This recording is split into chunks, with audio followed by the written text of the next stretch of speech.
जय हिंद दोस्तों, welcome to our YouTube channel Anuj Ranjan 06 centre में आपका स्वागत है। भेल यानी कि भारत हैवी इलेक्ट्रिकल लिमिटेड के तब जो रिक्वायरमेंट आया था और उसका जो है कि री एग्ज़ाम हो गया है। कौन सा एग्ज़ाम है? तो री एग्ज़ाम आपका यहाँ पे देखने को मिल हुआ था। आपका जो यहाँ पे री एग्ज़ाम हुआ था वो कितने तारीख को? तो आप यहाँ पे देख सकते हैं कि 12 जनवरी 2026 के डेट में जो है कि आपका री एग्ज़ाम कंडक्ट हुआ था। किस तारीख को? तो 12 जनवरी 2026 का डेट में यहाँ पे आपको री एग्ज़ाम हुआ था। प्लस ये टाइम की अगर बात किया है कि टाइम कितना था, तो आप यहाँ पे देख सकते हैं कि सुबह मॉर्निंग का जो शिफ्ट था 9 एवं से 10:30, यानी कि टोटल जो है कि 1.5 घंटे का आपको एग्ज़ाम का टाइम मिला था। और सब्जेक्ट की बात करें, ट्रेड की बात करें, तो ये आपको मशीन स्टेट के यहाँ पे क्वेश्चन है जिसका कि एनालिसिस आज करवाया जाएगा। देखिए, मैं आपको मशीन क्वेश्चन इसलिए लेके आया हूँ क्योंकि आपको कहीं भी हर जगह आपको जो है कि फीटर के आपको सारे टीचर आपको दिख रहे होंगे कि एनालिसिस करवा रहे हैं। सारे टीचर के पास फीटर क्योंकि हाँ, फीटर का नंबर ऑफ कैंडिडेट ज़्यादा है तो वहाँ पे फीटर की भीड़ ज़्यादा है। पर मैं जानबूझ के मशीन्स का क्वेश्चन इसलिए लाया क्योंकि मशीन्स का क्वेश्चन को जब आप ढूंढते हो तो बहुत ही कम रेयर कंडीशन में आपको क्वेश्चन देखने को मिलती है। हालांकि जल्दी आपको क्वेश्चन भी देखने को नहीं मिलती है। और जो है कि होता क्या है कि आदमी जो है किसका तैयारी भी नहीं कर पाते। तो मैं आपको मशीनिस्ट का, टर्नर का, फाउंड्री मैन और जो है कि अनदर ट्रेड भी ट्रेड है, मैं वो सारा आपको यहाँ पे फीडर का ही मैं आपको क्वेश्चन का एनालिसिस कराऊंगा। तो आज जो है कि मैं आपको पहला दिन करवा रहा हूँ किसका? तो मशीनिस्ट का। आंसर की आ चुका था 12 जनवरी 2026 का आपका एग्ज़ाम हुआ था वो है। और किस किस इससे पहले जो होता 8 अक्टूबर का, अगर आप लोग कमेंट करोगे और ज़्यादा से ज़्यादा लाइक रहेंगे और उसमें कमेंट रहेंगे तो मैं 8 जनवरी वाले उसका भी मैं सारा जो है कि आपका सारे ट्रेड का फिटर, टर्नर, मशीनिस्ट और जो भी फाउंड्री मैन वगैरह था मैं उनका जो है कि एनालिसिस करवा दूंगा। तो चलिए देखिए, यहाँ पे जो हमारे पास क्वेश्चन जो है, यहाँ पे देखिए कुछ लोगों ने चॉइस आंसर भी है, यहाँ पे है क्वेश्चन। तो आपको जो है कि अपने से क्वेश्चन का आंसर देना है और देखना है कि नोट डाउन करके यहाँ पे कि कितना आपको आंसर आता है। सबसे मैं पहले आपको बात कर दूँ कि आपको मैं ट्रेड थ्योरी का सेक्शन करवाऊंगा। दो यहाँ पे पेपर जो है कि 2 सेक्शन में था। एक में आपका जो है कि अगर बोल सके तो इसमें 3 सेक्शन लोग बोल सकते हैं, 70, 30 प्लस जो है कि आपका 20, इस टाइप से आपका जो है कि सेक्शन बांटा गया था। टोटल 3 सेक्शन में आपका कॉपी था, जिसमें कि 70 की अगर बात करें तो 70 जो आपका क्वेश्चन था वो ट्रेड थ्योरी की थी। किसकी? तो ट्रेड थ्योरी की। वहीं 30 क्वेश्चन जो है आपका उसमें WCS और engineering drawing, basic science and engineering, plus 20 question जो है कि नॉन टेक मैथ की क्वेश्चन यहाँ पे आपको देखने को मिली थी। ठीक है, जिसमें कि मैथ थी, रीजनिंग थी, वो सारा आपका जो है कि 20 क्वेश्चन थी। तो आप जो है जैसे जैसे एनालिसिस करते जाओगे पूरा आपको क्वेश्चन नीचे जैसे जाओगे तो सारा आपको देखने को मिलेगा। मैं कोशिश करूँगा कि आज एक ही दिन में जो है कि आपका 100 क्वेश्चन तक मैं आपका जो है कि कोशिश करूँगा कि करवा दूँ। ठीक है, तो देखता हूँ कि कहाँ तक हो सकता है। और अगर आपको वीडियो पसंद आएगा और मेरा मेहनत है प्लस जो भी हमने कोशिश किया कि अनदर क्वेश्चन कहीं से लाने का और आपको तक पहुँचाने का, आपको पसंद आया तो कृपया वीडियो को लाइक कर चैनल को सब्सक्राइब कर लीजिएगा। देखिए, पहला तो क्वेश्चन में आपको यहाँ पे मैक्सिमम जो आपको क्वेश्चन यहाँ पे देखने को मिलेगा हिंदी में, क्योंकि अभी तो मेरे पास इंग्लिश लैंग्वेज में क्वेश्चन नहीं आई है। तो अगर मैं इंग्लिश लैंग्वेज क्वेश्चन किसी के पास है तो आप भेज देना, मैं वहाँ पे PDF दे दूँगा, आप वहाँ से ले लेना। ठीक है, डिस्क्रिप्शन बॉक्स में मैं PDF भी लगा दूंगा इंग्लिश का। सबसे पहले यहाँ जो क्वेश्चन देखने को मिलता है हमें, क्वेश्चन क्या है? कौन सी रेखा परिच्छेदी दृश्य के लिए काल्पनिक काट की अवस्थित करती है? काल्पनिक काट यानी कि इमेजनरी कट की जो बात की जा रही है कि कौन सा है, तो हमारे कौन सा, जिससे यहाँ पे सबसे पहले अगर आपको देखना है तो ये ED का क्वेश्चन है, तो इंजीनियरिंग ड्राइंग का। ठीक है, जिसको कि हालांकि हम इन्होंने क्या किया है, ट्रेड थ्योरी में दे रखा है। हम कहाँ क्या पूछा है? काल्पनिक काट। तो काल्पनिक काट की अगर बात करें तो यहाँ पे देखिए 4 ऑप्शन दिया गया था, hidden line, visible line, cutting plane line and centre line. तो इसमें से कौन सा लाइन कैसा होता है उसके बारे में हम लोग जान। माफ़ कीजिएगा, मैं उसका यहाँ पे ड्राइंग नहीं लगा पाया। मैंने जो बोला कि इसका पर यहाँ पे जो कि ड्राइंग नहीं, जिसका वजह से मैं आपको दिखाऊंगा। तो इसका देखिए काल्पनिक काट लाइन की अगर बात किया तो इसका जो राइट आंसर हो जाएगा वो हमारा हो जाएगा कटिंग प्लेन है। कटिंग प्लेन लाइन को जो किस टाइप से इस टाइप से होता है आपको देखने को मिलेगा, वो आपका कटिंग प्लेन लाइन को होता है। ठीक है, चलिए सॉरी, मैं पहला क्वेश्चन का मैंने ड्राइंग नहीं लगा पाया। चलिए नेक्स्ट देखते हैं क्वेश्चन जो है कि सेकंड में क्वेश्चन में क्या होता है, ड्रिलिंग मशीन में कर्तन चाल से क्या तात्पर्य है? यानी कि ड्रिलिंग मशीन के बाद जो कटिंग स्पीड है उससे क्या तात्पर्य है? क्या वो ड्रिल का अनुप्रस्थ दाब यानी कि जो प्रेशर होता है, क्या वो प्रेशर होता है, या फिर वह चाल जिससे ड्रिल घूमती है और सामग्री को काटती है? वो बोलना चाह रहा है कि वो चाल जिससे ड्रिल जो है कि एक रोटेशन में घूमती है और मटेरियल को काटती है, क्या वो हमारा कटिंग स्पीड कहलाता है? या फिर ड्रिल के नीचे की ओर बढ़ने की दर, यानी कि जो ड्रिल है एक प्लेट के अंदर जो ड्रिल कितना अंदर घुस रहा है, क्या वो कहलाती है? या फिर ड्रिल द्वारा 1 मिनट में तय की गई दूरी, प्रति मिनट तय की गई दूरी। तो कौन होता है हमारा ड्रिल का कटिंग स्पीड? तो कटिंग स्पीड वो होता है जो कि वह चाल जिससे ड्रिल घूमती है और सामग्री को काटती है। हमारा ऑप्शन नंबर बी यहाँ पे राइट आंसर हो जाएगा। हालांकि यहाँ पे देखिए आंसर भी आपको जो दिया गया है वही यहाँ पे राइट आंसर, जो कि आंसर के आपका भेल वाले ने जो माना है। तो नेक्स्ट देखते हैं थर्ड नंबर क्वेश्चन में क्या देता है। यहाँ पे क्वेश्चन है, यहाँ पे मिलिंग मशीन में मोटर और अधिकांश चालक यंत्रावली कहाँ स्थित होती है। क्या क्वेश्चन पूछा है, मिलिंग मशीन में मोटर और अधिकांश चालन यंत्रावली कहाँ स्थित होती है। यानी कि आप बोल रहे हैं कि मैकेनिज्म, मोटर हो गया और मैकेनिज्म जो है कि कहाँ पे होती है। ऑप्शन है नी, टेबल, सैडल या फिर कॉलम। तो देखिए मैक्सिमम की अगर बात किया तो कॉलम में होता है, क्योंकि हमारा जब मिलिंग मशीन होता है उसका पीछे वाला भाग को अगर जब देखोगे तो काफ़ी बड़ा बॉक्स का एरिया होता है, और यहाँ पे मैक्सिमम सारा जो है कि कॉलम वगैरह लगा होता है। लेकिन कई बार जो है कि पूछ लेता है कि फीड मैकेनिज्म कहाँ पे होती है, जो हम टेबल का क्रॉस चलाते हैं वो कहाँ होता है, अप एंड डाउन जो कि लीड स्क्रू को चलाते तो वो कहाँ पे, तो वो हमारा नी में होता है। और बाकी जो अधिकांशतः जो मोटर वगैरह की अगर बात की जाए मोटर की, तो वो हमारा कॉलम के अंदर होता है। ठीक है, तो हमारा option number C, question number C का जो ऑप्शन नंबर 4 हो जाएगा यहाँ पे। नेक्स्ट देखिए यहाँ पे फोर्थ नंबर क्वेश्चन है। फोर्थ नंबर क्वेश्चन में क्या बोल रहा है, which scale is 180 division between freezing and boiling point. जो है कि 180 डिवीजन पे फ्रीजिंग और बॉइलिंग पॉइंट कितना हमें होता है, तो हमारा जो कि फ़ारेनहाइट में हो जाता है। ये कि यहाँ पे साइंस का क्वेश्चन के इन्होंने मिला दिया, जो कि टेट 3 के अंतर्गत रखा गया। अब यहाँ पे क्वेश्चन है जो कि फॉर्मूला है फिजिक्स का ही है कि सेंटीग्रेड और फ़ारेनहाइट तापमान पैमाना के बीच सही संबंध क्या है। यानी कि कुल मिलाकर इन्होंने बोला है कि सेंटीग्रेड और फ़ारेनहाइट के बीच का जो फॉर्मूला होता है वो क्या होता है। तो यहाँ पे ऑप्शन देख सकते हैं, 4 ऑप्शन है, तो उसमें से किसी एक को एलिमिनेट करना था, तो हम लोग जानते हैं कि C/5 = F-32/9, यानी कि ऑप्शन नंबर ए में ही आपको यहाँ पे राइट आंसर देखने को मिल जाएगी। तो ऑप्शन नंबर ए जो है कि आपका राइट आंसर यहाँ पे हो जाएगा। ऑप्शन नंबर ए इधर राइट आंसर हो जाएगा। C/5, सी मतलब सेंटीग्रेड, 5 उसको भागा दिया 5 से, एफ जो है कि फ़ारेनहाइट को यहाँ पे करता है, और -32/9 आपको यहाँ पे देखने को मिल जाएगी। चलिए देखते हैं 6 नंबर क्वेश्चन। 6 नंबर क्वेश्चन में क्या बोलता है, what advantage done A round section vertical column provide in pillar type drilling machine. ये बोल रहा है कि कौन सा ऐसा एडवांटेज जो कि पिलर कॉलम प्रोवाइडेड जो कि पिलर टाइप ड्रिलिंग मशीन में होता है, कौन सा होता है। ऑप्शन है it allows faster drilling, it reduce power consumption, and it enable the table to be swing out, या फिर it increase the drill depth. तो इसका जो राइट आंसर हो जाएगा वर्टिकल कॉलम प्रोवाइड का जो एडवांटेज है वो हो जाता है हमारा जो है कि enable the table of swing out का जो है कि हमारा आपका एडवांटेज हो जाता है। चलिए next 7 number question. 7 number question में क्या है, ऑप्शन देता है किसी शंकु का एक परिच्छेद कब एक दीर्घवृत्त बनाता है। ये बोल रहा है कि एक शंकु है, शंकु हमारा कैसा होता है, ऊपर से एक साइड से हमारा ज़्यादा और ये कुछ इस टाइप से हमारा टेपर होता है। तो ये जो है कि एक परिच्छेद कब एक जो है कि दीर्घवृत्त के बड़ा डायमीटर बनाता है, कब, क्या जब कर्तन तल यानी कि कटिंग पॉइंट जो है कि शंकु के बेस के समानांतर होता है, या फिर जब कटिंग जो बेस है वो शीर्ष से होकर गुजरता है, या फिर जब कर्तन तल अक्ष के लंबवत हो, जब कर्तन तल आनत हो और सभी जनरेटरों को काटती है। तो इसका जो राइट आंसर होगा ऑप्शन नंबर डी हो जाएगा। ऑप्शन नंबर 4 इधर राइट आंसर हो जाएगी। ठीक है, कब इसका हो जाता है कि दीर्घवृत्त कब बनाता है, तो जब कटिंग जो है कि कटिंग फेस आनत हो यानी अनंत हो, और जो है कि सभी जनरेटर जो है कि काटती हो, जनरेटरों को काटती हो। कि option number 4 is the right answer हो जाएगी। चलिए यहाँ पे जो कि ड्राइंग बोर्ड का साइज पूछा गया है, तो पूछा क्या है कि D2 ड्राइंग बोर्ड की साइज क्या होता है। देखिए हम लोग ड्राइंग बोर्ड को जो है कि कैसे जानते हैं, तो D0 सबसे पहले आता है हमारा D0, फिर आता है D1, D2, D3 इस टाइप से। तो D0 की अगर हम लोग बात करें तो यहाँ पे हमारा होता है 1500 गुना 1000 गुना 25, फिर आपका जो है कि होता है 1000 गुना 500, फिर होता है 700 ऐसे करके। ठीक है, तो ये हमारा क्या हो जाएगा 700 गुना 500। Option number D is the right answer हो जाएगी। ठीक है, चलिए नेक्स्ट देखते हैं क्वेश्चन नंबर 9 में क्या पूछा गया है। 9 में पूछा गया है ए गेज सामान्यतः मापन मेजरिंग इंस्ट्रूमेंट से किस प्रकार भिन्न होती है।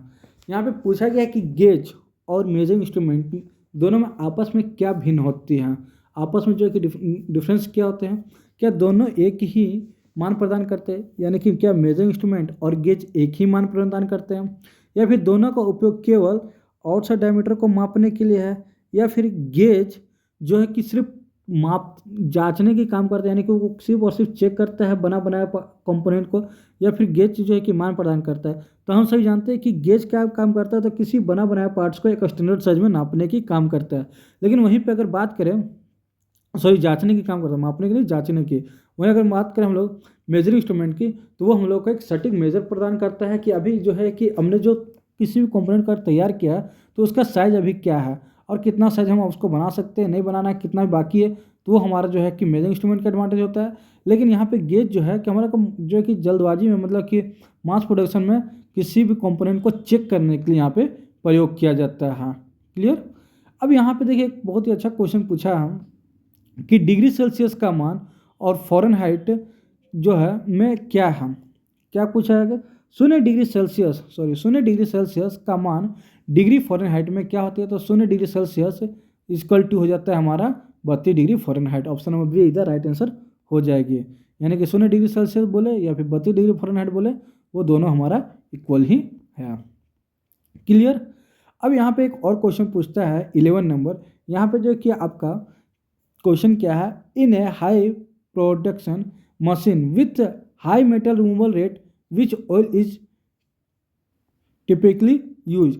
यहाँ पे जो पूछ रहा है कि हाई प्रोडक्शन मशीन है, जब अगर हम मशीन का प्रोडक्शन काफ़ी ज़्यादा हाई है तो उस समय हम मटेरियल को रिमूव कर रहे हैं हाई प्रोडक्शन रेट से, तो उस समय हम कौन सा जो है कि ऑयल का इस्तेमाल करेंगे? क्या सिंथेटिक ऑयल का, या फिर आपका जो है सिंथेटिक लिक्विड, वेजिटेबल ऑयल, या फिर सोल्यूबल ऑयल? तो किसका हम लोग यूज करते हैं? तो यहाँ पे हम लोग जो यूज करते हैं वो सोल्यूबल ऑयल का यूज करते हैं। ऑप्शन नंबर 4 इधर राइट आंसर हो जाएगी। ठीक है। इसी को कई जगह आपको लॉर्ड ऑयल के रूप में भी आपको देखने को मिलता है लिखा हुआ। क्लियर। नहीं देखते 12 नंबर क्वेश्चन में क्या है। यहाँ पे 12 नंबर क्वेश्चन जो है, संरचनात्मक डिजाइन में मुख्यतः विमांकन यानी कि स्केल के बारे में बात कर रहा है। विमांकन की किस पद्धति का उपयोग किया जाता है? संरचनात्मक यानी कि जो भी हम एक जो स्ट्रक्चर तैयार कर रहे हैं उसमें जो विमांकन किस पद्धति का उपयोग करते हैं? क्या चेन टाइप, फंक्शन टाइप, या फिर यूनिडायरेक्शनल एक दिवसीय, या फिर एलिज्ड यानी कि संरेखीय, किसका इस्तेमाल करते हैं? तो वहाँ पर हम लोग एक दिवसीय यानी कि वन साइडेड डायरेक्शन का हम लोग इस्तेमाल करते हैं। क्लियर। क्वेश्चन नंबर 13 की अगर हम बात करें, यहाँ पे क्वेश्चन क्या दिया है 13 में, बेलनाकार ग्राइंडर में टेल स्टॉक का क्या कार्य होता है? तो हम सभी जानते हैं कि टेल स्टॉक जो है वो आपका लेथ मशीन में होता है और आपका यहाँ पे बेलनाकार सिलेंडर, यानी कि जो भी जिसमें भी एक साइड हेड स्टॉक और एक साइड टेल स्टॉक दिया हो, क्या दिया हो? एक साइड हेड स्टॉक दिया हो और एक साइड जो है कि टेल स्टॉक दिया हो। तो जब भी ऐसे अगर इस्तेमाल हो तो वो हमारा ज़्यादातर होता है लेथ वाले फंक्शन में, जिसमें कि हम क्रॉस में यानी 3 एक्सिस पे हम लोग वहाँ पे काम कर रहे होते हैं। पर यहाँ पे क्वेश्चन क्या किया है कि लेथ मशीन से ना करके इन्होंने दे दिया कि बेलनाकार ग्राइंडर यानी कि सिलिंड्रिकल ग्राइंडर के बारे में बात कर रहा है। वहाँ पे टेल स्टॉक का क्या यूज है? तो जस्ट लाइक जैसे हम लोग का लेथ मशीन में काम होता है, सेम वहीं पर सिलिंड्रिकल ग्राइंडर में भी हम लोग इस्तेमाल करते हैं। फर्स्ट ऑप्शन क्या पड़ता है? वर्क पीस का घूर्णन करना। ये तो वर्क पीस का घूर्णन की बात करें तो कौन करता है? तो हेड स्टॉक करेगा। फिर ग्राइंडिंग हेड को बेस देना, तो ग्राइंडिंग हेड को बेस देना जो है कि आपका जो है कि सिलिंड्रिकल जो ग्राइंडर है उसका हेड का काम है, ना कि आपका टेल स्टॉक का। तो यहाँ पे क्वेश्चन किसको पूछा है? तो टेल स्टॉक का क्या कार्य? तो टेल स्टॉक का काम है वर्क पीस के दूसरे सिरे को आधार देने के लिए बेस देना। यहाँ पे आपका हेड स्टॉक है और यहाँ पे टेल स्टॉक, तो कोई भी जो लंबी जॉब है उसको यहाँ पे टेल स्टॉक में हम लोग इसमें सहायता से उसको हम लोग क्या है कि उसको सहारा देंगे। क्लियर। ताकि वो लंबे ना है और अगर बेंड ना हो, ताकि वो बेंड ना हो सके। अगर बेंड होगा तो फिर हमारा जो है कि जॉब अच्छे से वर्क नहीं कर पाएगा। और जितना भी ज़्यादा लेंथ रहेगा तो हम लोग क्या करेंगे, यहाँ पे जो ग्राइंडर लगा के पेडेस्टल यहाँ से लेकर यहाँ तक पूरा हम लोग उसकी पूरी लंबाई में हम लोग उसको ग्राइंड कर सकते हैं। क्लियर। चलिए ऑप्शन नंबर 3 इसका राइट आंसर हो जाएगा। नेक्स्ट क्वेश्चन है हमारा 14 नंबर क्वेश्चन, गतिज ऊर्जा का एसआई मात्रक क्या होता है? तो गतिज ऊर्जा की अगर बात करें काइनेटिक एनर्जी, तो काइनेटिक एनर्जी का एसआई यूनिट क्या था? ऑप्शन है वाट, न्यूटन, न्यूटन प्रति वर्ग मीटर यानी कि स्क्वायर मीटर, न्यूटन पर स्क्वायर मीटर, या फिर जूल। तो जो काइनेटिक एनर्जी जो होता है उसका जो फॉर्मूला एसआई यूनिट होता है वो होता है जूल। अगर काइनेटिक एनर्जी की फॉर्मूला की बात करें तो उसका होता है 1/2 mv²। 1/2 हो गया m for mass, v for velocity into velocity. ठीक है। चलिए ऑप्शन नंबर 4 इसका राइट आंसर हो जाएगा। सेम देखते हैं क्वेश्चन नंबर 15 में क्या बोलता है। क्वेश्चन नंबर 15 बहुत अच्छा स्लॉटर मशीन से यहाँ पे लिया गया क्वेश्चन है। स्लॉटर मशीन की अगर बात करें, यहाँ पे क्वेश्चन है स्लॉटर में रैम के चालन के लिए समानता किस यंत्रावली का उपयोग किया जाता है? तो स्लॉटर में हम लोग जो इस्तेमाल करते हैं वो स्लॉटर में चयन के लिए किस ये मैकेनिज्म का हम लोग इस्तेमाल करते हैं। ऑप्शन है slotted disc mechanism, rack and pinion disc mechanism, chain drive mechanism या फिर वर्म गियर मैकेनिज्म। तो यहाँ पे जो इस्तेमाल होता है हम लोगों का वो होता है स्लॉटेड डिस्क मैकेनिज्म। अगर हम लोग बात करें कि जो रैम को चलाने का स्लॉटेड डिस्क मैकेनिज्म होता है, तो क्या इसमें जो है कि हम लोग कौन सा और एक मैकेनिज्म इस्तेमाल करते हैं, तो वो होता है हमारा लोग का क्विक रिटर्न मैकेनिज्म, जिसका कि रेशो होता है 3:1 में। इसका जो हम लोग रेशो देखते हैं। क्लियर। चलिए देखते हैं 16 नंबर क्वेश्चन। 16 नंबर क्वेश्चन में क्या बोल 16 नंबर क्वेश्चन की अगर हम लोग बात करें तो क्वेश्चन है इंजीनियरिंग आरेखन, यानी इंजीनियरिंग जो है उसका अध्ययन करने के लिए विद्यार्थियों को डैश को समझाने में सहायता करता है। तो किसी भी जो इंजीनियरिंग ड्राइंग होता है उसका जो अध्ययन है कि जो पढ़ते हैं तो उसमें विद्यार्थियों को क्या समझाने में सहायता करता है। क्या वित्तीय विवरण और बजट, क्या फाइनेंशियल से हम लोग का ड्राइंग का कोई मतलब है? जी नहीं, फाइनेंशियल से कोई मतलब नहीं है। सेकंड ऑप्शन की अगर बात करें कि डिजाइन के लिए प्रयुक्त कंप्यूटर का एल्गोरिदम और सॉफ्टवेयर को जानने के लिए, तो हम लोग का सॉफ्टवेयर वगैरह जानने के लिए हम लोग जो है कि हम लोग को कैट कैम की आवश्यकता होती है, ना कि हम लोग को इंजीनियरिंग ड्राइंग की। वहीं पर बात करें कि फोर्थ ऑप्शन में दिया गया शीतलन उपकरणों का रख रखाव, इसमें जो लुब्रिकेंट का हमको रख रखाव से कोई मतलब नहीं होता है। हमको यहाँ पे इंजीनियरिंग ड्राइंग की बात की तो इंजीनियरिंग ड्राइंग में होता है किसी भी जॉब का हम लोग को लेआउट तैयार के लिए, यानी कि किसी भी संयंत्र और उपकरणों के लेआउट के लिए हम लोग जो है कि इंजीनियरिंग ड्राइंग का प्रयोग करते हैं और स्टूडेंट को समझाने के लिए। क्लियर। क्वेश्चन नंबर 17 अगर बात करें, क्वेश्चन नंबर 17 यहाँ पे आपको देखने को मिलेगा कार्बन स्टील में, यहाँ पे मेटल चैप्टर से आपको लिया क्वेश्चन है। कार्बन स्टील में कणों को परिष्कृत करने और आंतरिक प्रतिबलों को दूर करने के लिए मुख्यतः किस ऊष्मा उपचार प्रक्रम का उपयोग किया जाता है? क्या ऑप्शन क्वेश्चन हम कार्बन स्टील में कणों को परिष्कृत करने और आंतरिक प्रतिबलों यानी इंटरनल स्ट्रेस को दूर करने के लिए किस जो है कि हीट ट्रीटमेंट का उपयोग किया जाता है? ऑप्शन है annealing, tempering, normalising and hardening. देखिए सबसे पहले हम लोग यहाँ पे जो है कि समझते चलेंगे। एनिलिंग की अगर हम लोग बात करें तो एनिलिंग भी जो हमारा क्या होता है कि इंटरनल स्ट्रक्चर को सुधारने के लिए यहाँ पे काम करता है। लेकिन और एनिलिंग जो कि हम लोग क्या होता है, तो इस स्थिति में हम लोग क्या करते हैं कि किसी भी कंपोनेंट को भट्टी के अंदर ही हीट कर देते हैं। जब भट्टी के अंदर हीट करते हैं और उसके बाद वहीं पे जो कि भट्टी के अंदर ही स्विच ऑफ करके उसको छोड़ दिया जाता है ताकि वो स्लेग के माध्यम से वहाँ पे वो ठंडा होते रहे धीरे धीरे। ठीक है। और यहीं पे बात करें अगर नॉर्मलाइजिंग की, तो नॉर्मलाइजिंग हम लोग का मेन होता है इंटरनल स्ट्रक्चर को सुधारने के लिए प्लस मशीनिंग योग्य बनाने के लिए। क्लियर। तो इसका राइट आंसर हो जाएगा ऑप्शन नंबर 3, इसका राइट आंसर हो जाएगी। क्लियर। चलिए नेक्स्ट देखते हैं 18 नंबर क्वेश्चन में क्या बोलता है टेलीस्कोपिक गेज का प्राथमिक उद्देश्य क्या है, यानी कि टेलीस्कोपिक गेज का हम लोग यूज क्या करते हैं। तो सबसे पहली बात हम लोग टेलीस्कोपिक गेज है क्या, तो ये जो है कि किसी भी स्लॉट वगैरह स्लॉट को चेक करना हो या इंटरनल जो आपका डायमीटर हो उसको स्लॉट को भी चेक करता है प्लस इंटरनल डायमीटर जो है उसको भी चेक करने के लिए हम लोग इसका प्रयोग करते हैं। तो ऑप्शन पहले देखिए क्या देखिए, लंबाई मापना, आंतरिक व्यास को मापना, बाह्य व्यास को मापना या फिर ताप मापना। तो इसका जो राइट आंसर हो जाएगा वो हो जाएगा हम लोग का आंतरिक व्यास को मापना। Option number be the right answer हो जाएगी। Clear. Option number be the right answer हो जाएगी। नेक्स्ट देखते हैं 19 नंबर क्वेश्चन में क्या दिया है। देखिए यहाँ पे मिलिंग मशीन के कटर से जो है कि यहाँ पे रिलेट करके क्वेश्चन दिया है, वो आपको यहाँ पे बता देता हूँ। मिलिंग में स्लैब कटर क्या है, तो स्लैब कटर क्या होता है, तो ये जो है कि ऑप्शन देख लीजिए यहाँ पे, क्या ये इंड फेस पर दांतों वाला कटर होता है, तो जी नहीं। क्या ये वर्कपीस में चौड़ा कटर है, क्या ये केवल वक्रित दांतों वाला कटर है या फिर वर्कपीस में छोटा कटर है। तो इसका जो राइट आंसर हो जाएगा वो वर्कपीस से चौड़ा कटर होता है स्लैब मिलिंग कटर। ठीक है। ऑप्शन नंबर बी इधर राइट आंसर हो जाएगी। नेक्स्ट बात क्या है 20 नंबर क्वेश्चन की। 20 नंबर क्वेश्चन में क्या दिया है, काउंटर बोरिंग होल के लिए तल पर पृष्ठ को समतल यानी कि फेस पर जो है समतल और वर्गाकार बनाना क्यों आवश्यक होता है। यहाँ पे मेन कुल मिलाकर देख रहे हैं कुछ अब बोरिंग है। बोरिंग के ऊपर जो है कि हम लोग क्या आता है एक सिलेंड्रिकल जॉब, मान ली कोई भी एक जॉब है, राउंड सा जॉब है, राउंड सा जॉब के ऊपर हमने एक बोरिंग किया, तो वहाँ पे जो है कि तल पे जो समतल एक स्क्वायरनेस सा क्यों बनाया जाता है। क्या पेच शीर्ष के आलम करने के लिए, यानी कि जो यहाँ पे है उसको अच्छा से यहाँ पे स्थान देने के लिए, या छिद्र को गाढ़ा करने के लिए, स्वरूप में सुधार करने के लिए, थ्रेडिंग को सुगम बनाने के लिए। तो उसका जो राइट आंसर हो जाएगा वो हो जाएगा मान लो का पित्त शीर्ष के आलम के लिए। ठीक है, ऑप्शन नंबर ए इधर राइट आंसर हो जाएगी। मैं जो देखिए आज तो मैंने अपना मस्तिष्क का क्वेश्चन लेके आया आपके लिए, तो आपके लिए जो कि मस्तिष्क का क्वेश्चन जो हमने लाया है इसमें क्या है, क्वेश्चन और आंसर आपको यहाँ पे सामने सारा आपको दिख रहा है, पर जो इसके बाद मैं टर्नर और फॉन्टेनमैन वगैरह का जो क्वेश्चन लेके आने वाला हूँ, और अगर किसी के पास है तो आप लोग हमारे जो है कि इस नंबर 9546274950 इस नंबर पे जो है कि आप लोग अपना क्वेश्चन को भेज सकते हैं। हमें जो है फिलहाल मस्तिष्क का क्वेश्चन मिला है तो हम जो है कि उसको सोल्व करा रहे हैं। किसी और ट्रेड को जो कि अलग अलग ट्रेड वाले अपना क्वेश्चन को यहाँ भेजेंगे तो मैं उसको भी सोल्व कराऊंगा।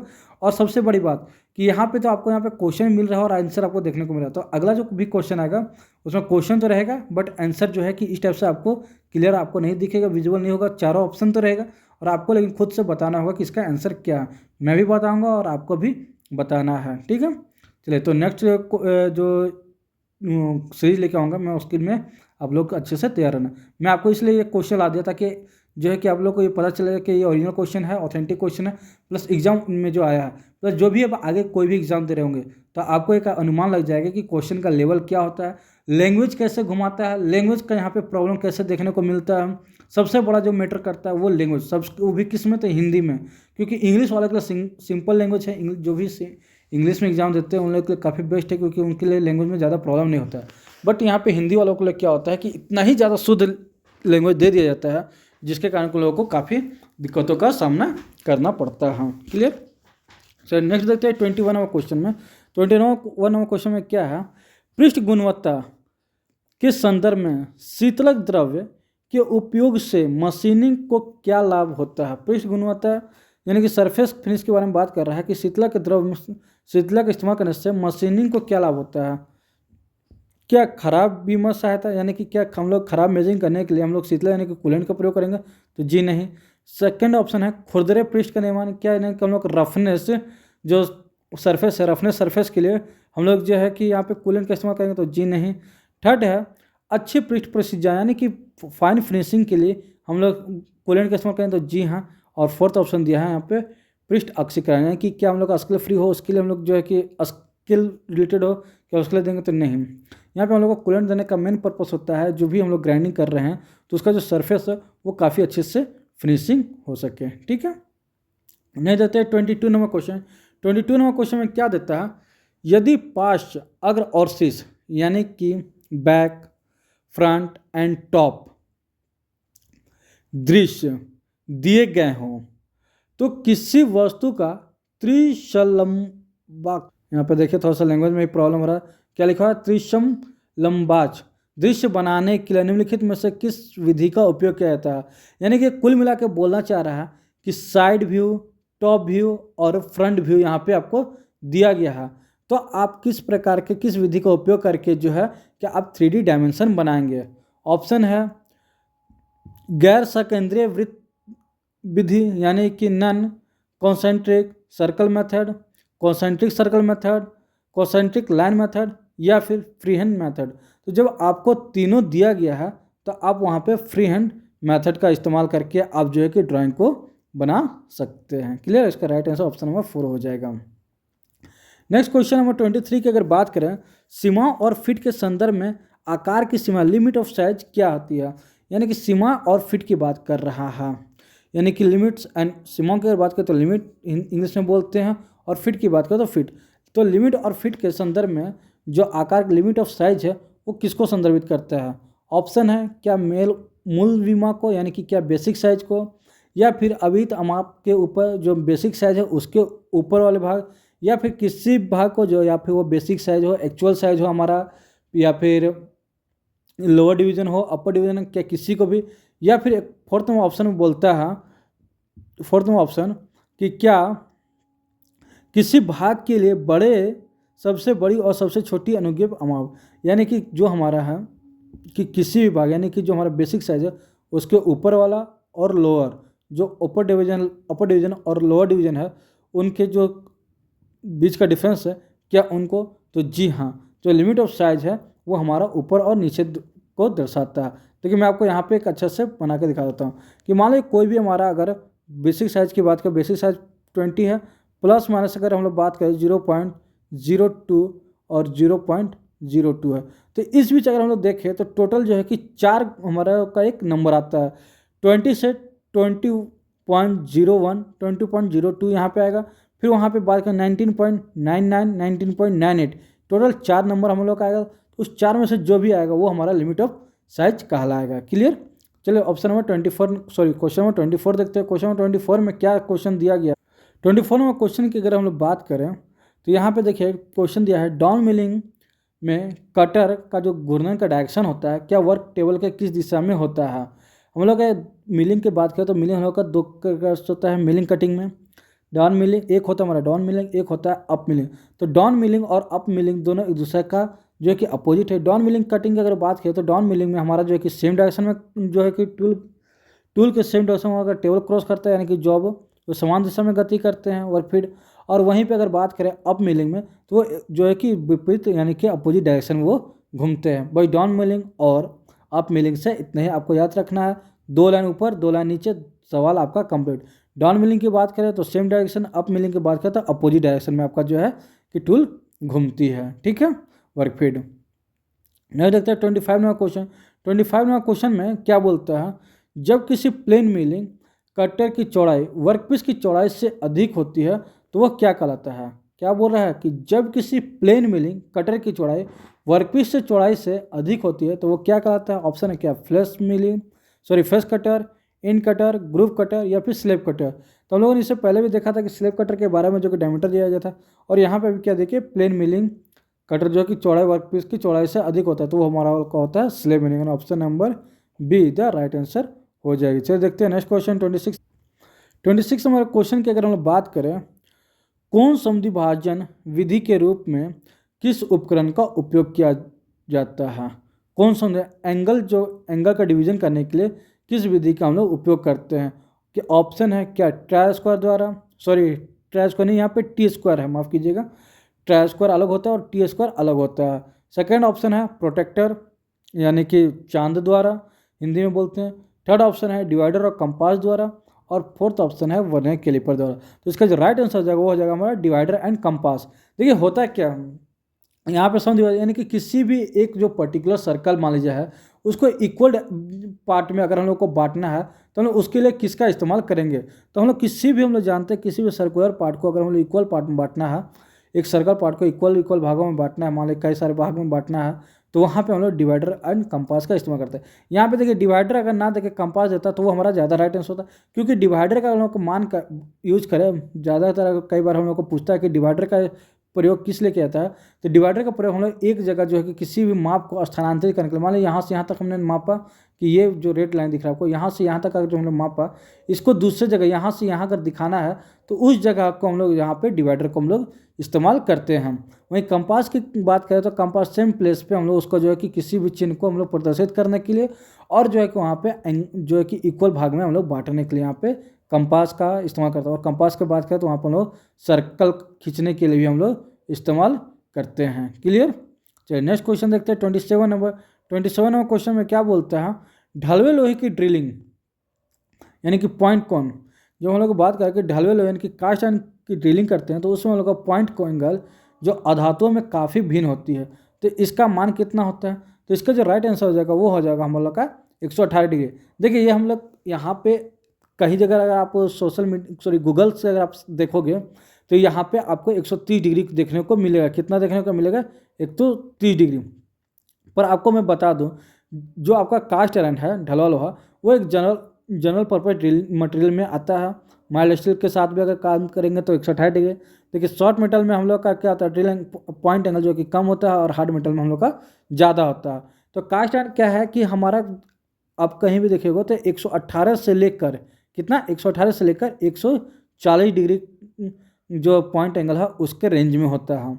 जनरली जो हम लोग इस्तेमाल करते हैं एज पर निमी जो हम लोग का दिया गया है वो 118 डिग्री यहाँ पे दी गई है। क्लियर। राइट आंसर यहाँ पे option number be the right answer हो जाएगी। क्वेश्चन नंबर 28 की अगर हम लोग बात करें तो क्वेश्चन नंबर 28 में क्या बोला गया है, तो यहाँ पे दिया गया कौन सा कथन ऊष्मा और तापमान यानी हीट एंड टेम्परेचर के बीच अंतर का सही तरीके से वर्णन करता है।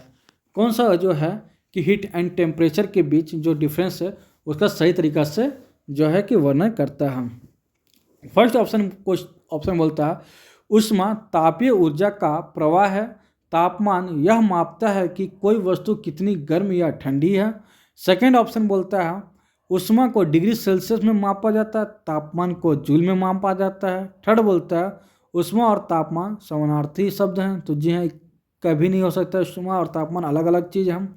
वहीं ऊष्मा स्थितिज ऊर्जा को मापता है, तापमान केवल गतिज ऊर्जा को, तो ये भी सरासर गलत है। तो यहाँ पे कौन सा होगा हम दोनों का सही तरीका, तो हमारा जो answer option number B is the right answer हो जाएगी। ऑप्शन नंबर बी जो है कि हमारा यहाँ पे आंसर सही हो जाएगा। क्लियर, ऑप्शन नंबर बी, तो सॉरी ऑप्शन नंबर बी नहीं, ए, माफ़ कीजिएगा गलती से मैंने बोल दिया।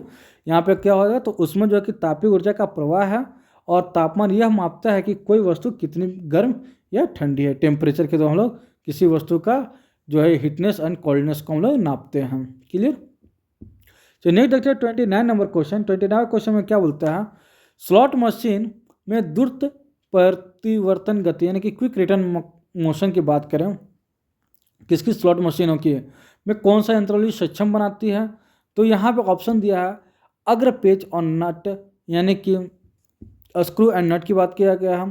फिर सर्पी ब्लॉक के साथ स्लॉटेड लिंक, स्पायरल ब्लॉक के साथ स्लॉटेड लिंक, या फिर hydraulic cylinder and worm gain और पिन। तो इसका राइट आंसर हो जाएगा क्विक रिटर्न के, तो सर्पी ब्लॉक के साथ स्लॉटेड लिंक इसका राइट आंसर हो जाएगी। क्वेश्चन नंबर 30 की अगर बात की जाए तो क्वेश्चन नंबर 30 क्या है, तो काफ़ी इजी क्वेश्चन यहाँ पे दिया गया। 8 भुजाओं वाले बहुभुज को क्या कहा जाता है, तो अष्टभुज यानी कि ऑक्टागन कहा जाता है। 9 भुजा वाले को नैनोगन कहा जाता है, नोनोगन। 7 भुजा को हेप्टागन कहा जाता है और 10 भुजा को डेकागन कहा जाता है। ठीक है, तो यहाँ पे पूछा जाता है सवाल 8 भुजा यानी कि अष्टभुज का, तो जिससे कि हम लोग ऑक्टागन कहते हैं। एक यहाँ पे क्वेश्चन आपको यहाँ पे देखने को मिलेगा जो कि आपका फिजिक्स का है। मैं आपको न्यूमेरिकल जो है कि बाद में करवाऊंगा, एक अलग से मैं आपको सिर्फ और सिर्फ न्यूमेरिकल के लिए यहाँ पे आपको क्वेश्चन लेके आऊँगा। आपका जो उसका नेक्स्ट क्लास जो होगा उसमें आपको ये वाला सारे आपका जो है कि सवाल है न्यूमेरिकल का, वो आपको वहाँ पे मैं प्रोवाइड कराऊंगा, क्योंकि सारा जितना भी न्यूमेरिकल है उसको मैं अलग से बड़े स्क्रीन पे करवाऊंगा, तो वहाँ पे स्पेस अच्छा होगा और यहाँ पे स्पेस का थोड़ा सा कमी है, इस कारण से मैं नहीं करा पा रहा हूँ। मैं सिर्फ आपको क्वेश्चन दिखा दे रहा हूँ कि किस टाइप का BHEL में आपको क्वेश्चन देखने आया था, मैं इससे आपको रूबरू करवाने की कोशिश कर रहा हूँ। पहला क्वेश्चन, सॉरी माफ़ कीजिएगा, न्यूमेरिकल का जो पहला क्वेश्चन है, यदि पृथ्वी पर किसी वस्तु का वजन 98 न्यूटन है तो उसका द्रव्यमान कितना होगा, जहाँ पे जी की मान 9.8 मीटर प्रति सेकंड स्क्वायर है। 9.8 मीटर प्रति सेकंड स्क्वायर का प्रयोग किया गया। ठीक है, तो यहाँ पे जो दी गई है वो आंसर 10 kg यहाँ पे दी गई है। जितना भी मैं इसमें न्यूमेरिकल काफ़ी है, 4-5 क्वेश्चन हमने न्यूमेरिकल देख रखा है, तो सारा न्यूमेरिकल मैं आपको ब्रेन स्क्रीन पे मैं बहुत ही जल्द करवाने वाला हूँ। 32 नंबर क्वेश्चन की अगर बात की जाए, 32 नंबर क्वेश्चन, इंजीनियरिंग ड्राइंग में समांतर रेखाएं खींचने की प्राथमिक विधि क्या है, तो इंजीनियरिंग ड्राइंग में जो समांतर रेखा है वो हम लोग सेट स्क्वायर और स्ट्रेट एज का उपयोग करके हम लोग खींचते हैं। किसका, तो सेट स्क्वायर और स्ट्रेट एज। वहीं पर अगर फ्रेंच कर्व की अगर बात करें कि फ्रेंच कर्व क्या है, तो यह जो है कि अनियमित आकार, यानी कि हम लोग को कुछ भी एक इस टाइप से शेप बनाना है, कहीं भी स्पायरल कट बनाना है, कर्वेचर बनाना है, तो वहाँ पे हम लोग फ्रेंच कर्व का इस्तेमाल करते हैं। वहीं बात करें कंपास की, तो कंपास से हम लोग जो कि किसी सर्कल को बनाने के लिए बस एक इक्वल बराबर भागों में उसको बांटने के लिए कंपास का स्ट्रेट एज जो है कि सीधी रेखा खींचने के लिए सेट स्क्वायर का प्रयोग करते हैं हम लोग। सेट स्क्वायर में का भी प्रयोग सीधी रेखा खींचने के लिए, तो यहाँ पे क्या पूछेगा, समांतर रेखा है तो सेट स्क्वायर। फिर वहीं पे बात किया गया रूल्स और प्रोटेक्टर की, तो रूल्स के द्वारा तो हम लोग समांतर स्ट्रेट लाइन खींचेंगे, पर प्रोटेक्टर की अगर हम बात करें चांद द्वारा, तो किसी भी एंगल को हम लोग नाप सकते हैं कि कितने डिग्री का एंगल है। क्लियर। नेक्स्ट यहाँ पे 33 नंबर क्वेश्चन की अगर हम बात करें, 33 नंबर क्वेश्चन में क्या बोलता है कि निम्नलिखित में से कौन सा विकल्प समन्योजन आरेख असेंबली ड्राइंग का विवरण आरेख है, यानी कि डिटेल ड्राइंग के बीच संबंध को सर्वोत्तम रूप से दर्शाता है। ऑप्शन है, पहले ऑप्शन की बात करें कि दोनों में केवल उत्पाद की बाहरी आकृति दर्शाई जाती है। सेकंड ऑप्शन है, विवरण आरेख में यह दर्शाया जाता है कि घटक आपस में किस प्रकार फिट बैठते हैं। थर्ड ऑप्शन में बोलता है समन्योजन आरेख में केवल प्रत्येक घटक के विमाएँ दर्शाए जाते हैं। फोर्थ बोलता है, फोर्थ आपका यहाँ पे काफ़ी बड़ी ऑप्शन है भाई। फोर्थ की अगर हम लोग बात करें तो फोर्थ का है समन्योजन आरेख में यह दर्शाया जाता है कि पुर्जे किस प्रकार व्यवस्थित है, जबकि विवरण आरेख में अलग अलग घटकों की विमाएं दर्शाई जाती है। तो डिटेल ड्राइंग हम लोग का क्या दर्शाता है, यानी कि सारा जो कि आपका टूल्स इक्विपमेंट्स वगैरह उसको दर्शाया जाता है, सबका डिटेल्स दर्शाया जाता है, प्लस जो घटक का विमाएं है वो की साइज क्या है वो सारा चीज़ को इसमें दर्शाई जाती है। नेक्स्ट क्वेश्चन की अगर बात करें 34 नंबर, तो 34 नंबर क्वेश्चन यहाँ पे पूछा है स्थितिज ऊर्जा का ऐसा यूनिट क्या आता है। इससे पहले क्या पूछा था कि गतिज ऊर्जा यानी कि काइनेटिक एनर्जी का पूछा था। अभी जो स्थितिज ऊर्जा यानी कि पोटेंशियल एनर्जी के बारे में पूछा गया है, तो इसका ऐसा यूनिट क्या होता है, तो इसका भी ऐसा यूनिट जूल होता है और काइनेटिक एनर्जी का भी जूल होता है। वही वो पोटेंशियल एनर्जी की यानी कि स्थितिज ऊर्जा की सूत्र की अगर बात करें तो इसका जो सूत्र होता है mgh, यानी कि मास, ग्रेविटी एंड हाइट जो है कि आपका यहाँ पे इसका फॉर्मूला हो जाता है। नेक्स्ट देखते हैं 35 नंबर। तो 35 नंबर भी आपका जो है कि न्यूमेरिकल से, न्यूमेरिकल का मैं क्वेश्चन जो बड़े स्क्रीन पे कराऊंगा तो वहाँ पे आपको देखने को अच्छे से मिलेगा। हालांकि आप क्वेश्चन से वहाँ पे रीड कर लो। क्वेश्चन क्या है, 50 ग्राम जल का तापमान 20 डिग्री सेल्सियस से बढ़कर 70 डिग्री सेल्सियस हो जाने पर जल द्वारा अवशोषित ऊष्मा की मात्रा ज्ञात कीजिए। तो यहाँ पे कितना है, 10,500 जूल यहाँ पे आंसर दिया गया है। और ये मैं आपको बता दूं कि ये जो क्वेश्चन है आपका, अगर जब निम्मी का आप जो कि WCS का बुक जो MCQ है वहाँ पे देखिएगा तो सेम टू सेम क्वेश्चन और ऑप्शन जो है कि आपको सेम टू सेम वहाँ पे देखने को मिलेगा। ये क्वेश्चन वहीं से लिया गया है। चलिए नहीं देखते 36 नंबर क्वेश्चन। 36 नंबर क्वेश्चन भी जो है कि यहाँ पे आपको न्यूमेरिकल बेस है। एक मशीन 100 न्यूटन भार को 5 सेकंड में 2 मीटर तक उठाती है तो विकसित शक्ति यानी कि विकसित पावर ज्ञात की जाए। तो विकसित पावर के यहाँ पे ज्ञात की गया है और 40 वाट इसका आंसर दिया गया। तो मैं आपको सारा जो है कि न्यूमेरिकल आपको सारा मैं बड़े स्क्रीन पे कराने वाला हूँ। तो नहीं देखते हैं 37 और 37 क्वेश्चन में क्या बोलता है, किसी पदार्थ के तापमान में 1 डिग्री सेल्सियस की वृद्धि करने के लिए आवश्यक ऊष्मा की मात्रा को क्या कहा जाता है। तो ये हम लोग का कहा जाता है थर्मल कैपेसिटी। ठीक है, क्या बोला गया, तापमान में 1 डिग्री सेल्सियस की वृद्धि करने के लिए आवश्यक ऊष्मा की मात्रा को क्या कहता है, तो थर्मल कैपेसिटी कही जाती है। ऑप्शन नंबर 4 इधर राइट आंसर हो जाएगी। नेक्स्ट 38 नंबर क्वेश्चन की बात करें।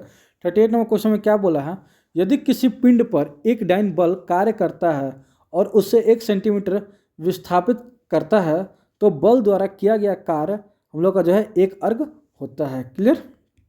नेक्स्ट देखते हैं 39 नंबर क्वेश्चन। 39 नंबर क्वेश्चन में क्या क्वेश्चन, किसी पदार्थ का तापमान बढ़ने पर उसकी घनत्व में क्या परिवर्तन होगा। तो तापमान जब बढ़ेगा तो उसका घनत्व भी घटता है। ऑप्शन नंबर सी इधर राइट आंसर हो जाएगी। नेक्स्ट 40 नंबर क्वेश्चन जो है कि स्क्रीन पे मैं कराऊंगा तो क्वेश्चन आप लोग देख लेना। चलिए नेक्स्ट देखते हैं 41 नंबर। देखिए मोस्ट इंपॉर्टेंट, आपको मैं दावे के साथ बोल सकता हूँ कि मैक्सिमम 99% आप बुक में देख लेना। अगर आपको शायद कहीं मिल जाए तो मुझे भी भेज देना भाई स्क्रीनशॉट। व्हाट्सएप नंबर मैंने दे रखा है उस व्हाट्सएप नंबर पे कि भैया इसका आंसर कहाँ है। आप वहाँ से फ़ोटो खींच के जो है कि आप हमें भेज देना। गूगल मत करना, फ़ोटो खींच के आप किसी बुक से भेज देना। मुझे तो आज तक नहीं मिलती है आंसर। यहाँ पे क्वेश्चन है, पेडेस्टल ग्राइंडर में ग्राइंडिंग व्हील और वर्क रेस्ट टूल रेस्ट के बीच अनुशंसित अवकाश कितना होता है। यानी कि जो हम लोग का पूछा जा रहा है कि जो हम लोग का ग्राइंडिंग व्हील है, ये हम लोग का ग्राइंडिंग व्हील है। यहाँ पे हम लोग जो है कि टूल रेस्ट लगाते हैं। तो ये व्हील है और ये इस दोनों के बीच का जो क्लियरेंस कोण होता है, जो छूट हम लोग देते हैं वो कितना होता है। क्या 6 mm होता है, 2 mm, 0 mm या फिर 10 mm। तो इसका जो राइट आंसर हो जाएगा वो हो जाएगा हमारा का 2 mm यहाँ पे दी गई है BHEL की तरफ से। और मैंने जो क्रॉस चेक किया तो ये इसका आंसर जो है कि यही 2 mm आपको देखने को मिलेगी। बट मैं सभी स्टूडेंट से कहूँगा कि अगर किसी को भी इसका आंसर एज़ पर बुक अगर मिले तो प्लीज़ आप जो है कि व्हाट्सएप मैंने आपने कमेंट कर रखा है तो उस व्हाट्सएप पे आप लोग भेज सकते हैं। व्हाट्सएप नंबर है 9546274950। ठीक है, तो आप लोग इस व्हाट्सएप नंबर पे आप जो कि कमेंट जो कि फ़ोटो खींच के आप भेज देना, मैं जरा उसको डिटेल से देख लूँगा। नेक्स्ट 42 नंबर क्वेश्चन की अगर हम बात करें, 42 नंबर क्वेश्चन में क्या बोलता है, यांत्रिक गुणधर्म यानी कि मैकेनिकल प्रॉपर्टीज में सुधार के अलावा धातुओं और मिश्र धातु मेटल एंड मिक्सर मेटल को ऊष्मा उपचारित करने के अन्य क्या कारण हो सकते हैं। फर्स्ट ऑप्शन है आंतरिक प्रतिबल को विमोचित करना, सेकंड है गलनांक को कम करना, थर्ड है भार बढ़ाना और फोर्थ है इन्हें चुंबकीय बनाना। तो इसका जो राइट आंसर हो जाएगा वो हो जाएगा आंतरिक प्रतिबल को विमोचित करना। Option number A is the right answer. Next यहाँ पे 43 नंबर क्वेश्चन की बात करें, क्वेश्चन है निम्नलिखित में से कौन सी मुख्य विशेषता जिग को फिक्सर से अलग करता है? देखिए, जिग और फिक्सर वालों का एक बहुत ही बड़ा मोस्ट इम्पॉर्टेंट टॉपिक था इसमें जो है। और इसमें जो जिग की अगर बात करें तो जिग और फिक्सर की जिग हमारा जो है कि मेनली किस लिए काम किया जाता है, तो किसी भी जो है कि टूल को एक गाइड करने के लिए। और वह फिक्सर क्या करता है कि कटिंग टूल को गाइड भी करता है, प्लस जो है कि फिक्सर जो है कि जॉब को क्लैम करने में काम करता है। जिग की अगर बात करें तो जिग जो है कि हमारा कटिंग टूल को गाइड करता है, लेकिन वही फिक्सर की बात करें तो वो हमारा जो है कि जॉब को क्लैम करने में काम करता है। ठीक है, तो यहाँ पे जो राइट आंसर हो जाएगा वो हमारा ऑप्शन नंबर बी इधर राइट आंसर हो जाएगा।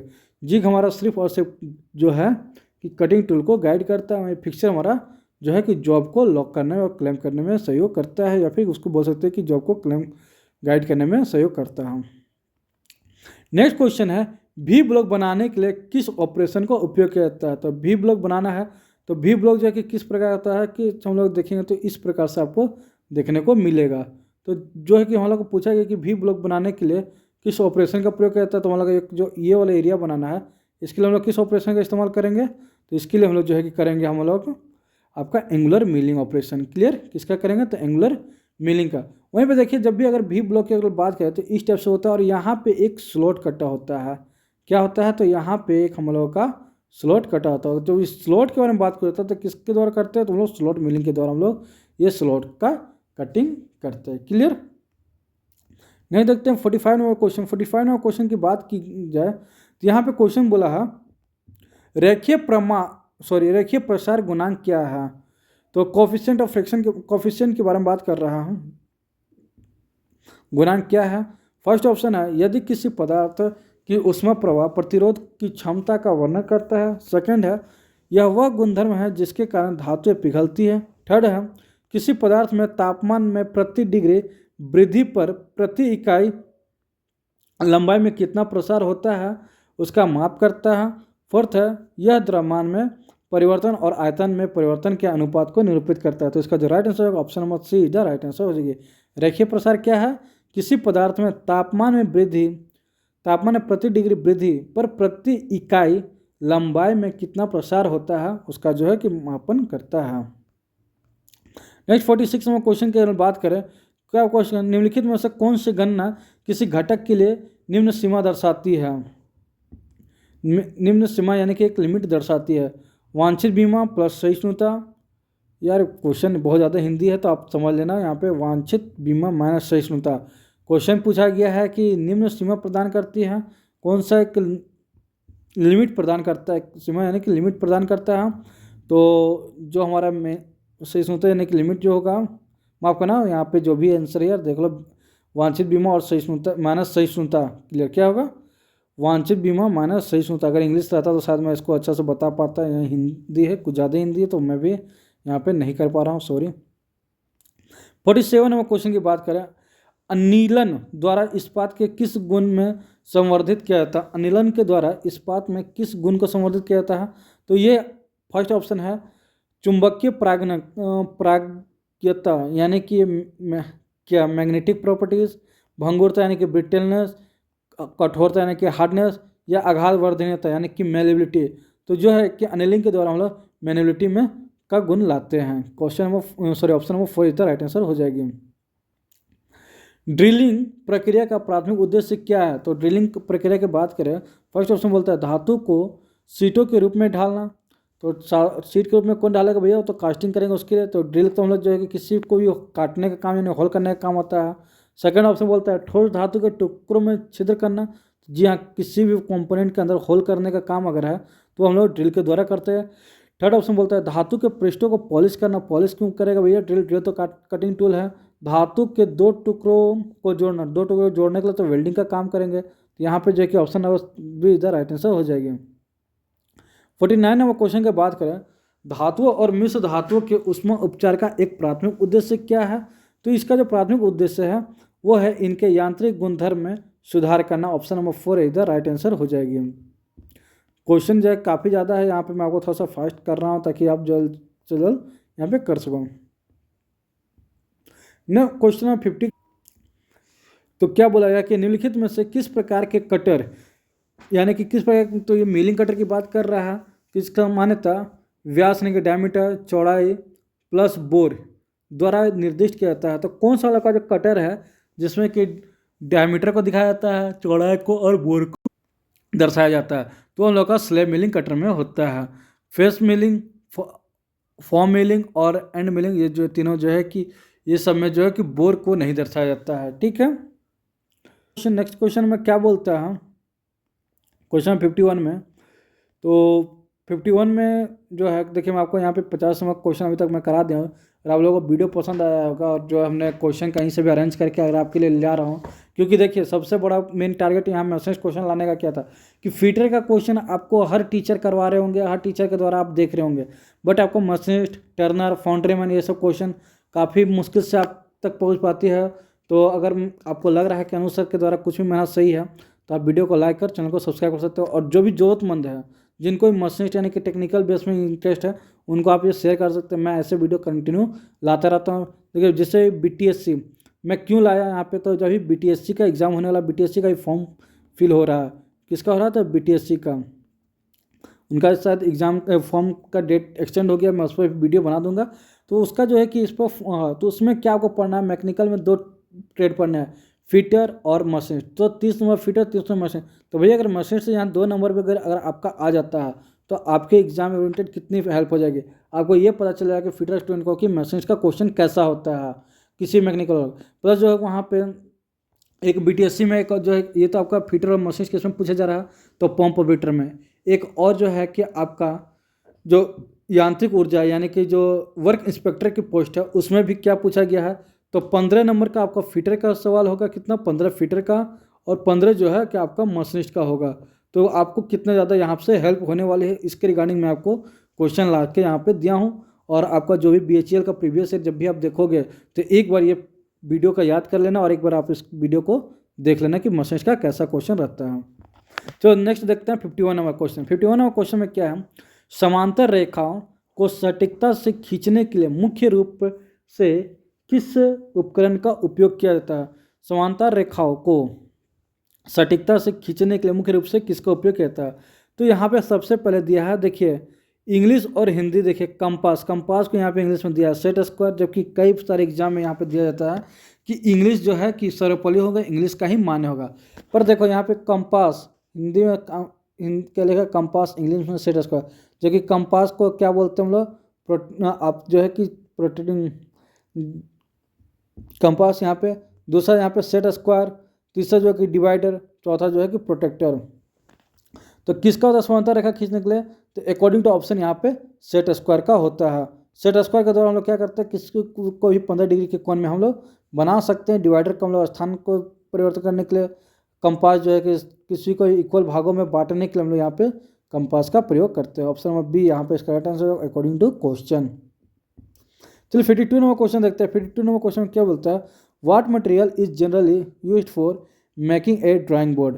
तो ड्राइंग बोर्ड किस मटेरियल का बना होता है, तो हम जो जनरली पूछ रहा है, तो जनरली जो हम लोग वहाँ पे सॉफ्ट वुड, यानी कि जो अगर बुक में देखोगे तो बिना सीजन की हुई बिना गाठ की सीजन की हुई जो लकड़ी है उसका बना होता है। क्या वहाँ पे लिखा हुआ मिलेगा आपको, बिना गाठ की सीजन की हुई लकड़ी, यानी कि सॉफ्ट वुड के बारे में वहाँ पे बात की जाती है। तो जनरली हम लोग किसका होता है, सॉफ्ट वुड, यानी ऑप्शन नंबर 3 इसका राइट आंसर हो जाएगा। नेक्स्ट 53 नंबर क्वेश्चन की अगर बात करें, किसी ड्राइंग में बहुत अधिक गैर कार्यात्मक आयामों का उपयोग करने का क्या प्रभाव होता है।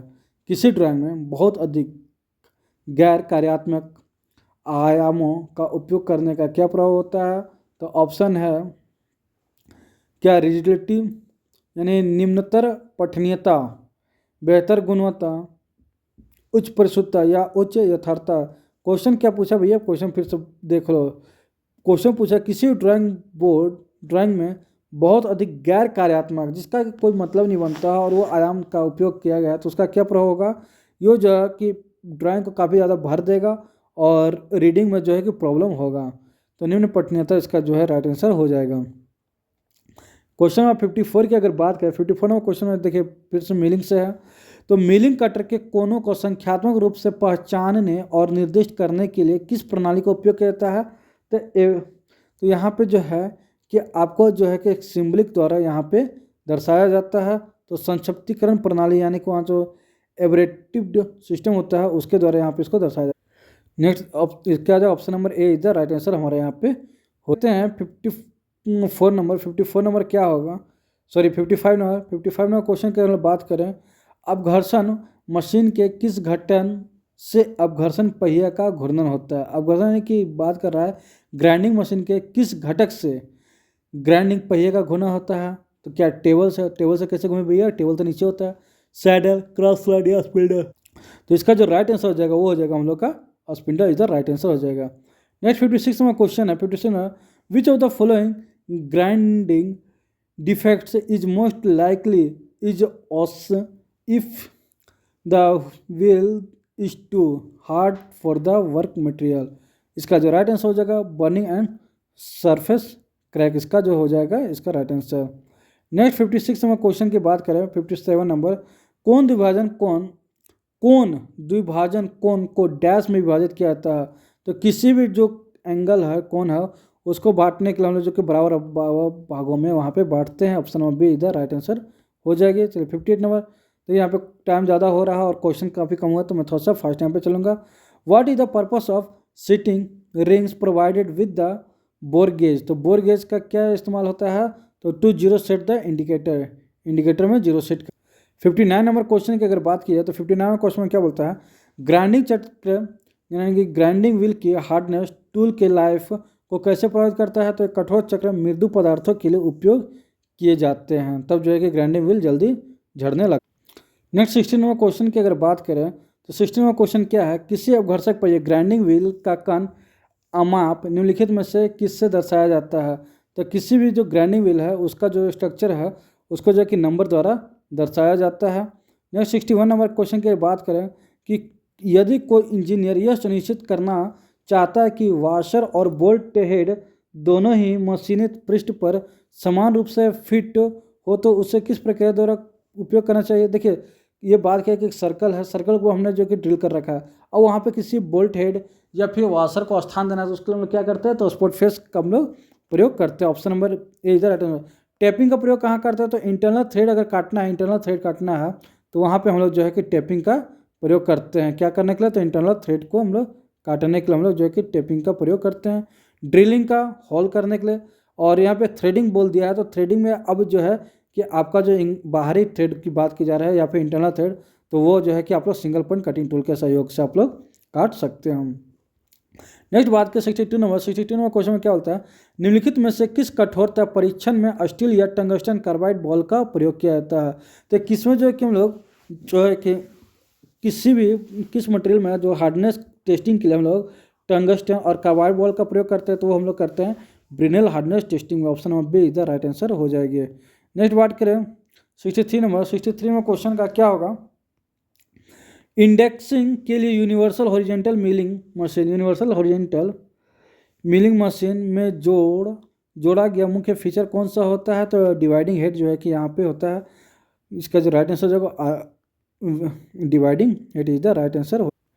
नेक्स्ट बात करें 64 नंबर, तो 64 नंबर क्वेश्चन में क्या लिखा गया है, 64 नंबर क्वेश्चन है स्लॉटिंग मशीन का कौन सा भाग कर्तन क्रिया करने के लिए किया जाता है। तो जो है कि स्लॉटिंग मशीन में रैम जो है कि किसी भी जॉब को कटिंग करने के लिए, चक जो है कि किसी होल्ड को, ये लेफ्ट मशीन होता है चक, टेबल जो है कि अपना स्पेस जो है कि वहाँ पर रैम जॉब को रखा जाता है, और स्पिंडल जो है कि घूमने का कार्य करता है। तो अलग अलग प्लेस पे सबका यूज होता है। नेक्स्ट 65 में बात करें, बड़े पैमाने पर उत्पादन में अंतर विनियमितता प्राप्त करने के लिए, यानी अंतर विनियमितता की बात करते हैं, यानी कि इंटरचेंजेबिलिटी की बात कर रहा है, किसका, इंटरचेंजेबिलिटी। बड़े पैमाने पर उत्पादन के मास प्रोडक्शन पर इंटरचेंजेबिलिटी प्राप्त करने के लिए मुख्य रूप से क्या आवश्यक है, तो स्मॉल टॉलरेंस का वहाँ पे होना बहुत ज़्यादा आवश्यक हो जाता है। नेक्स्ट बात करें 66 नंबर, 66 में क्वेश्चन क्या बोलता है, विच of the following method is use for grinding long cylindrical workpiece. तो लॉन्ग सिलेंड्रिकल वर्कपीस के लिए किस ग्राइंडिंग का प्रयोग करता है, तो ट्रेवल्स ग्राइंडिंग का यहाँ पे प्रयोग किया जाता है। वहीं पर अगर बात करें कि प्लग ग्राइंडिंग की, तो और इंटरनल ग्राइंडिंग किसी भी हॉल के अंदरूनी भाग के, प्लग जो एक लिमिटेड एरिया में किया था, और फॉर्म ग्राइंडिंग जो कि किसी भी एक स्लॉट वगैरह को ग्राइंड करने के लिए वहाँ पे हम लोग फॉर्म ग्राइंडिंग का प्रयोग करते हैं। नेक्स्ट 67 नंबर क्वेश्चन की अगर बात करें, 67वां क्वेश्चन में क्या है, तो थर्मामीटर जो किसी वस्तु को भौतिक संपर्क के बिना यानी कि बिना फिजिकल टच के टेम्परेचर को मेजर करता है वो क्या कहलाता है, तो अवरक्त थर्मामीटर। यानी कि आपका जो है कि जो भट्टी वगैरह को ये हीट, भट्टी वगैरह में जो हीट है उसको नापने के लिए जो इस्तेमाल करते हैं वो हम लोग का होता है, माफ कीजिए इसका इंग्लिश नाम अभी याद नहीं आ रहा। 68 नंबर क्वेश्चन की अगर बात करें, 68 नंबर क्वेश्चन में क्या होता है, ड्रिलिंग में कट की गहराई का क्या संदर्भ है, तो ड्रिल बिट द्वारा एक बार वर्कपीस के अंतर्वृत्त की गई दूरी को हम लोग जो कि डेप्थ कट के रूप में हम लोग जानते हैं। यहाँ पे एक बहुत ही अच्छा क्वेश्चन यहाँ पे दिया गया है कि यदि आपको 25 मिलीमीटर से अधिक गहरे स्लॉट की गहराई मापने की आवश्यकता है तो आप किस डेप्थ माइक्रोमीटर का प्रयोग करेंगे, तो मेजरिंग रोड का इस्तेमाल करेंगे। मेजरिंग रोड द्वारा ही देखिए यहाँ पे बहुत सारा क्वेश्चन जो कि ऑप्शन से ही आपका कट जाएगा। वर्नियर स्केल, वर्नियर स्केल से हम लोग क्या करते हैं भैया, तो इनसाइड आउटसाइड और उसको हम लोग मेजर कर सकते हैं। रेचेट स्टॉप, तो रेचेट स्टॉप जो कि प्रेशर कंट्रोल करने के लिए। मेन स्केल, तो मेन स्केल तो हम लोग को मेजरिंग को दिखाएगा। पर यहाँ पे बात की है कि गहरे स्लॉट को करना है तो वहाँ पे एक्सटेंशन रॉड की हम लोग को जरूरत पड़ेगा, मापन स्केल के रॉड को हम लोग इस्तेमाल करेंगे। नेक्स्ट क्वेश्चन देता है, निम्नलिखित में से कौन सा कथन अधिक कोण त्रिभुज को सही ढंग से परिभाषित करता है, तो अधिक कोण क्या होता है, इसमें एक कोण 90 डिग्री से अधिक होता है वो हमारा अधिक कोण होता है। नेक्स्ट देखते हैं, तो चलिए देखिए यहाँ पे से अगर बात करें तो यहाँ पे सेकंड पार्ट बी स्टार्ट हो गया है। पार्ट बी में हम लोग का क्या है, तो इंजीनियरिंग ड्राइंग एंड वर्कशॉप, यहाँ पे वर्कशॉप एंड साइंस यहाँ पे आपको देखने के मिलेगा। तो मैंने आप यहाँ पे पार्ट ए आप लोग कंप्लीट कर दिया, पार्ट बी जो है बी मैं आपको यहाँ पे कंप्लीट करा दे रहा हूँ। इंजीनियरिंग ड्राइंग वर्कशॉप देखते हैं जितना ज़्यादा हो सकता है। यहाँ पे नेक्स्ट वाला क्वेश्चन है, वर्टिकल मिलिंग सेंटर यानी कि बीएमसी के संदर्भ में एटीसी का पूरा नाम, यानी कि एटीसी का पूरा नाम अगर बोला जाता है ऑटोमेटिक टूल चेंजर, आपका जो यहाँ पे राइट आंसर हो जाएगा। ठीक है, ये किस में होता है एटीसी, तो आपका जो कि सीएनसी मशीन में जो यह प्रयोग किया जाता है एटीसी यानी कि automatic tool changer. Next question बोले कि अडेंडम के अंतराल वृत्त से गियर दांत यानी कि जो सर्कल है अडेंडम और सर्कल गियर दांत के किस भाग तक मापा जाता है, तो बात करते हैं कि हम लोग का सर्कल होता है, सर्कल में जो हम लोग का गियर होता है कुछ इस टाइप से, मैं आपको यहाँ पे कलर चेंज कर देता हूँ। ये जो हम लोग का है ये मान लीजिए हम लोग का गियर है, ठीक है। तो गियर के बीचों बीच जो होता है वो हम लोग का एक पीसीडी यानी कि पिच सर्कल डायमीटर हम लोग का कहलाता है, जो कि जिसको हम लोग काल्पनिक रेखा कहते हैं। अब यहाँ से लेकर ऊपर वाले भाग जो होगा वो हम लोग का अडेंडम होगा, और एक काल्पनिक रेखा से जो नीचे वाला भाग होगा वो हम लोग का डिडेंडम होगा। तो यहाँ पे क्या पूछा है कि जो वृत्त गियर के किस भाग तक, अडेंडम के अंतराल में वृत्त से गियर दांत कि किस भाग तक का मापा जाता है, तो दांत के शेष तक को मापा जाता है जो कि हम लोग का अडेंडम कहलाता है। क्वेश्चन नंबर 3 की अगर बात करें, क्वेश्चन नंबर 3 क्या बोलता है, the pitch diameter of a screw thread is defined as the diameter of this. तो इसका जो राइट आंसर हो जाएगा वो है imaginary cylindrical where thread thickness is equal to space thickness, इसका राइट आंसर। नेक्स्ट क्वेश्चन है सीएनसी से, यहाँ पे काफ़ी मस्त अच्छा क्वेश्चन है, काफ़ी उपयोगी। यहाँ पे क्वेश्चन दिया है, निम्नलिखित में से कौन से सीएनसी प्रोग्रामिंग संबंधित त्रुटियों के कारण टूल के भंजक यानी कि डैमेज होने को कम करने में सहायता करता है। तो जो रन से पहले जो कोई भी हम लोग वास्तविक रन जो एक्चुअल रनिंग करवाएंगे उससे पहले जो हम लोग प्रोग्राम को सिमुलेशन करके हम लोग उसको ठीक कर सकते हैं। नेक्स्ट यहाँ पे क्वेश्चन पूछा गया है कि एक वर्नियर हाइट गेज में 1 मिलीमीटर के सबसे छोटे विभाजन वाला मुख्य स्केल और 50 विभाजन वाले वर्नियर स्केल के है, इस हाइट गेज पर वर्नियर स्केल का विनिर्देश अर्थात लिस्ट काउंट कितना होगा। तो देखिए हम लोग कभी जानते हैं कि वर्नियर स्केल पूछा हो, वर्नियर कैलिपर पूछा हो या वर्नियर हाइट गेज, तो दोनों के लिए एक ही होता है 1 main scale division -1 vernier scale division. तो यहाँ पे क्या पूछा, 1 मेन स्केल जो है कि 1 मिलीमीटर -50, तो यहाँ पे आराम से हम लोग यहाँ पे निकाल सकते हैं इसको, जो कि बोर्ड पे बताएंगे 1 - 1/50 आप करोगे तो यहाँ पे काफ़ी अच्छे से यहाँ पे निकल जाएगा। 1 - 1/50 करके बना लेना काफ़ी, तो उसका राइट आंसर हो जाएगा 0.02, इसका राइट आंसर आ जाएगा। नहीं लगता 6 नंबर क्वेश्चन में क्या बोलता है, रीमर के निम्नलिखित में से कौन सी ज्यामितीय विशेषता छिद्र की बीमीय यथार्थता बनाए रखने में सबसे महत्वपूर्ण भूमिका निभाती है, तो वो हम लोग का होता है मार्जिन लाइन, जो हम लोग का काम करती है रीमर की। हैंड रीमर का एक सामान्य उपयोग अनुप्रयोग निम्नलिखित में से कौन सा है, तो असेंबली और अनुरक्षण कार्यों में हॉल को संरेखित करना, उसका एक आकार निर्धारित करना। ठीक है, चलिए देखते हैं 8 नंबर क्वेश्चन। 8 नंबर भी देखिए सीएनसी से, यहाँ पे सीएनसी का काफ़ी ज़्यादा कई 4 से 5 यहाँ पे क्वेश्चन आपको देखने को मिल जाएगा। सीएनसी मशीनों में विवित्र पाश नियंत्रण तंत्र का सर्वोत्तम वर्णन निम्नलिखित में से कौन सा विकल्प करता है? तो किसी भी पूर्ण भरण क्रियाविधि के बिना कार्य करना, यानी कि किसी भी विदाउट सिमुलेशन का, यानी कि कोई भी जब तक हम पूरा प्रोग्राम ना तैयार कर ले तो कोई भी कार्य करना या मूल्यों का डैमेज कर सकता है।